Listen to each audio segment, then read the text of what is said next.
que nós esperamos é que o governo diga à ONU como vai cumprir esta obrigação.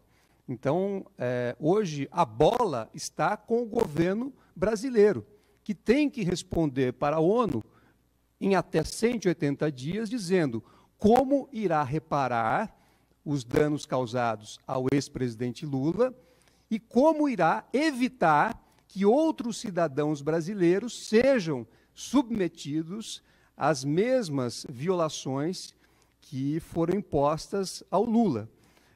E mais, terá, como eu já disse, que distribuir amplamente a todos os cidadãos uma cópia desta decisão.